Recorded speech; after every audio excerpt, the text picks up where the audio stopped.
Walking these streets, shadows fall, lost in a world, echoes call,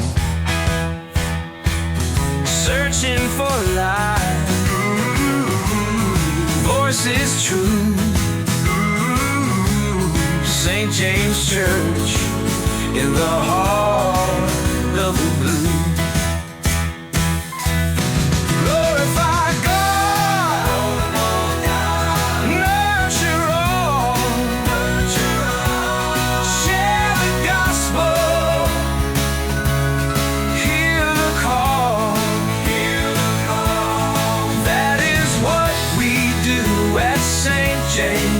Breaking chains, singing new names, pushing through the night, feeling small, seeking the answers stall, windows of gray, stained with hue.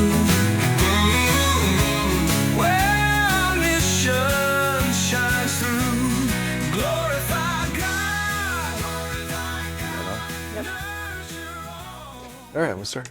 Welcome to our 75th anniversary conversations. We're here with Allison Eckardt, and we're going to talk about her time at St. James. So how did you come to be a member of St. James? I think I became a member at birth. Oh, okay, so you were born in here. Okay. My parents are both from Hartford City, and they were in Detroit. But I know my dad got a job in Kokomo, and so they landed in the middle. They moved to Marion at the same time that they were starting their family. They had my older sister in 86. Oh, okay. So I was born in 90, and they had already been coming here. So. Oh, okay. Okay. Well, that's pretty cool. I was not baptized here. I was baptized by my great uncle, was a Lutheran pastor. Oh, really? Howard Martin. So I have Ezra Martin. Oh, okay. Yeah. I was baptized at a family reunion. So. Oh, that's cool. But I always got the little fish and baptismal celebrations from St. James over the years. Oh, that's cool. Mm-hmm. So now, what are some things you've done at St. James? Well, I went through the youth group. I did First Communion here, did my catechism. What was that, 5th through 8th grade? I don't know what, it was a long stretch.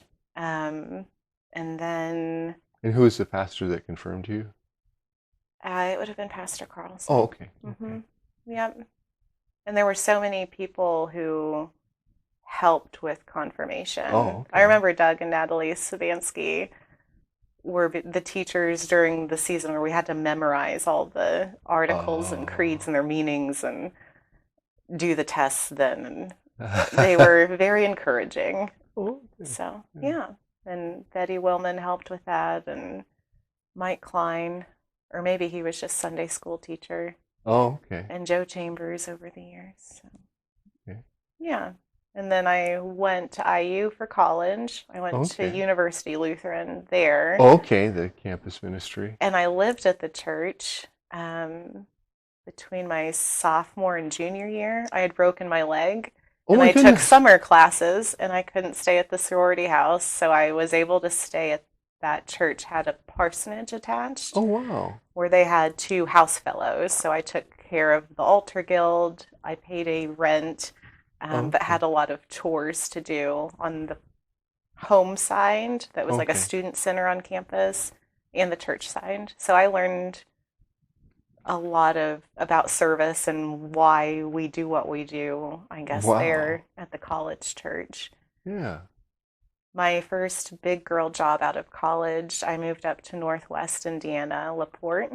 Okay. And I went to church at the Valpo College. There were a couple of different Lutheran churches up in Valpo. That's a beautiful chapel in there. And LaPorte had a Lutheran church like 2 blocks away from where I live, so I walked over there some. Oh, okay. But I came back to Marion a lot of those weekends too in college and even when I lived up in LaPorte. But I moved back to Marion for work in 2014, 2015. Oh, okay. So I was a member then too. Okay. So now, did you go to any of the National Youth Gatherings when you were in youth? I think I went my junior year of high school. Oh, okay. Maybe. Okay. I think. Which? It was in Orlando. Oh, okay. Yeah, we stayed at a really fancy resort and everything was air conditioned because I remember it was hot outside, but the convention center we were at was really neat. That was a cool experience to get to worship with tens of thousands of other high school Lutheran kids. Sure. Growing up the youth group in high school, I think it's just where St. James is. There's a lot of different high schools represented. Right, yeah. So my youth group, there weren't too many other kids from Marion High School, but I had youth group friends from all the area high schools. Oh, okay. So that was neat to then, have friends from across the country from National Youth Gathering. Sure. So what are some other things you did in the church here through the years? I did Vacation Bible School every year as a kid, and then as soon as I aged out, I helped with crafts. Oh, okay. And that was always fun. Those ladies, that was a core group over the years that helped with crafts. And I remember Karen Key especially getting to, know her better as I got older, and Kathy Matthias helping with crafts, and Elda, of course, and I don't know. I went to preschool here, I guess. You did? I forgot about that. Oh, okay. Yep. Okay. So, Good Shepherd. Yeah, Good Shepherd Preschool is what I heard it was called, yeah. Yeah, I remember really struggling with the balance beam exercise in the old fellowship hall. That's where we would set up for inside gymnastics on rainy days, I guess. And I remember, the expansion, the church raising money and expanding, and I don't remember what year that was. Yeah. And then adding the pavilion, and it's grown a lot over the years. Yeah. That's good structure. Mm-hmm. So what have you done since you've come back in involvement in the church? Yeah, I volunteered some with Sunday school when I was in college, especially the summers. And so some of those high schoolers are now in their 20s and starting families, and that's been fun to stay in touch with, like, the different generations of church. Sure. I've got a little one now involved in the Little Lutherans. Yes, and Little Lutherans. So he's doing all the same things I used to do. He's going to do a hayride at Peggy's house, and I think Danny's going to drive the hayride probably. No, Danny's actually in Croatia. Oh, okay. Well, so somebody else is going to drive. We've got a backup driver. We're pouring into the next generation of hayride drivers this year. So I remember that's where I learned all of the camp songs, I guess. You know, the hayride and the fire. Sure. Well, I don't know. The older kids would teach us songs. I don't know. Sure. Yeah, good memories. Yeah. So now, who are some people that had a big impact on you here? Edna Cardwell, I remember, was my secret pen pal through confirmation. Oh, wow.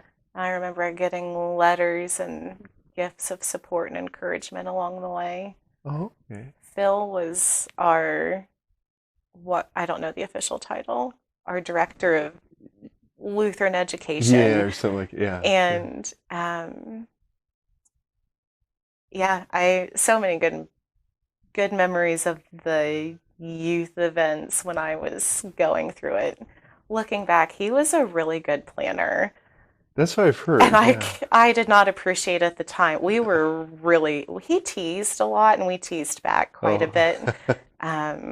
Philip James. And I remember really bonding with him when we went for Hurricane Katrina. The mucking Oh, you went group. down and did that. Oh my goodness. Oh, yeah. wow. That was spring break.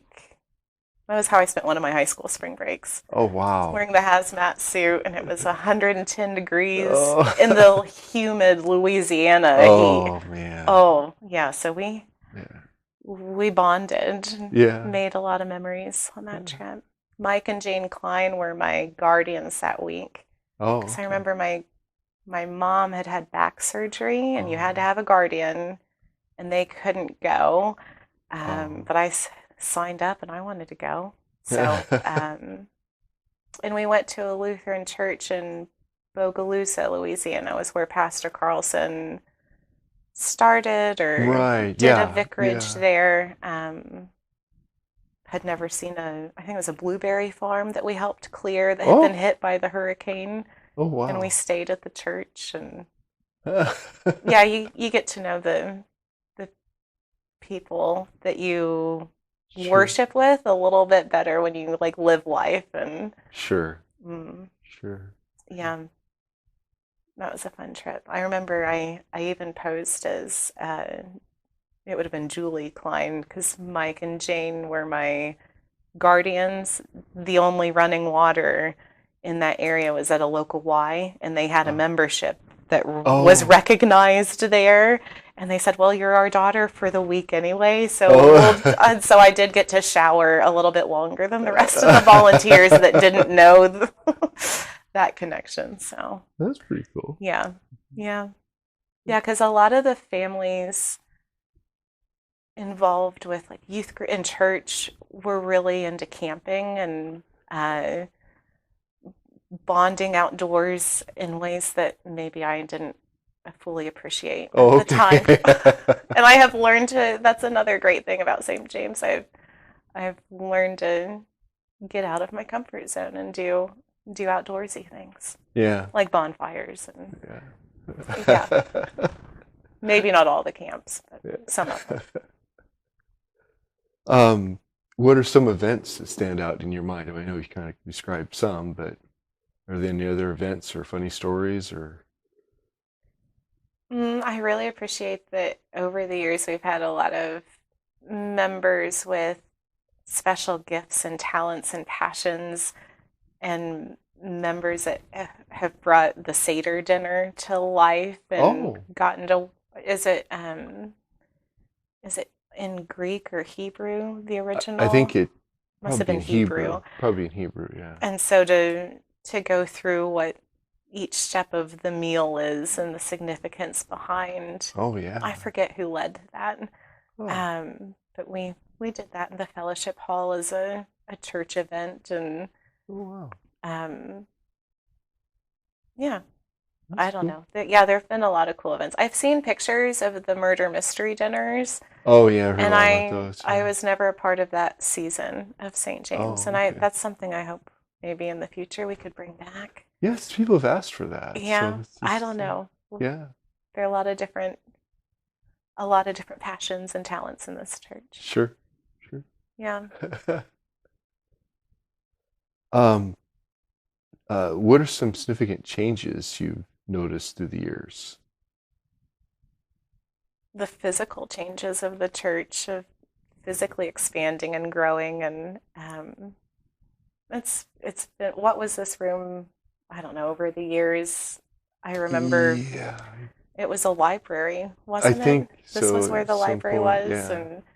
And I remember when I was little, like, Dad would be usher, help with the money counting after, and seeing, the servers robe or disrobe, and thinking that was so neat how careful, you are with the garments that you wear, and just getting to grow up and see that side of the church was fun over the years. Yeah. Getting to see the different families come and go, those changes. Sure. I remember pews being very full because we just had one service, or Oh, I like heard even about the that, schedule, all the different changes over the years. yeah.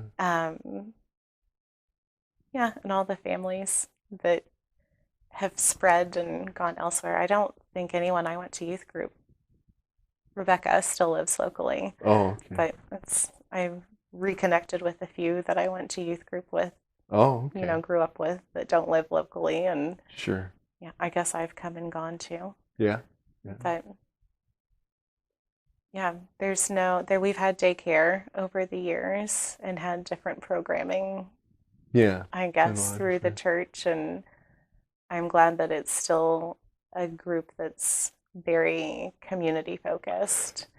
Yeah, this church is very. I mean, like for instance, we got the barbecue coming up this week, this Saturday, Hmm. and that's all community focused. So So, yeah, the passion to help our neighbors. This is where we live, and where we're raising our families too. So right. that's really encouraging, because I've grown up here and lived as a working young adult, and then now as a single mother, and Sure. yeah, church family is really important. Yeah. So, So how has St. James helped your faith walk? well, it started with catechism and Okay. first communion, right? It's just Right. giving me the framework and the basics, the fundamentals, and I'm so grateful that I grew up with that, and I feel like I was kind of surrounded by, in youth group, and this community has a lot of strong Christian families. Yeah. So in school, I mean, Joe Chambers was my elementary principal, Oh, okay. and several of my teachers over the years have been members, and so yeah, St. James has just been so impactful in forming my faith. And then I've been a member of different Lutheran churches over the years, Right. wherever I've landed. Yeah. But it's the people of St. James, I guess, that have been a support system through each curveball that life has thrown. And it's been neat to reconnect in this more current season, reconnect with past youth group leaders, and former students of mine from Sunday school. But Linda Wilk, I want to mention too, like with Hands of Hope. Especially, growing up, that was something youth group we always gathered toiletries for, raised money for, would do service events and donate money. And then to grow up and be on the receiving end of some of those services through Hands of Hope. Sure. And knowing, because of the relationship that I have with Linda, that's okay. I think that's that holistic approach that St. James has offered in my walk, in my life, of being able to marry the spiritual support that a church can give with community resources that fill in the gaps, I guess, so that you can live the time that we have here on earth, to the best of your ability. Sure. Yeah, so that's been really cool to have that experience over the years. So what hopes do you have for the future of St. James? I'm excited for my son to get more involved with youth group as he grows up, and it's been fun to reconnect with the other parents. Some I knew from previous seasons at St. James, some new families, and that's been really fun to see. I hope that the church continues to support our youth as they always have in my experience. And I'm excited to have community leaders who are involved in the church, and it's just such a great group of people. It's hard to it is, describe in words, I guess. That's why so many stories come to mind, and memories are popping up. But Yeah. Yeah. Definitely. And I hope in the future they can get another church softball team going. Yeah, yeah. I know that those guys really like to do that. They said we just got older, but they're Yeah, still. they kind of phased out there, but they still Yeah. get together. Well, they That's do. good. Yeah, yeah. But it would be good. I mean, if we get enough people that are younger and want to do that, that would be great. Yeah, or whatever direction. Yeah. Pickleball kind of took off. It Ezra and I played did. pickleball indoors in the winter. That was a cool way to connect. Yeah, yeah. We had quite a few people down there doing that. It was wow. Yeah, I hope St. James just keeps finding ways to meet their members where they're at and provide those opportunities for growth and fellowship and education and Sure. Is there anything I should have asked you or I didn't ask you, or anything you wanted to add? I can't think of anything. Okay. No. Well, thank you for coming in. Yeah. Appreciate having you, and we'll see you next week. Peace out. Walking these streets, shadows fall, lost in a world, echoes call, searching for life, voices true. St. James Church in the heart of the blue. Glorify God, nurture all, share the gospel, hear the call. That is what we do at St. James, breaking chains, singing new names, pushing through the night, feeling small, seeking the answers stall, windows of gray stained with hue, where our mission shines through. Glorify God, nurture all, share the gospel, hear the call. That is what we do at St. James, breaking chains, singing new names. Heartbeats pounding, truth revealed. In the silence, wounds are healed. Faith in motion, spirits move. In this place we find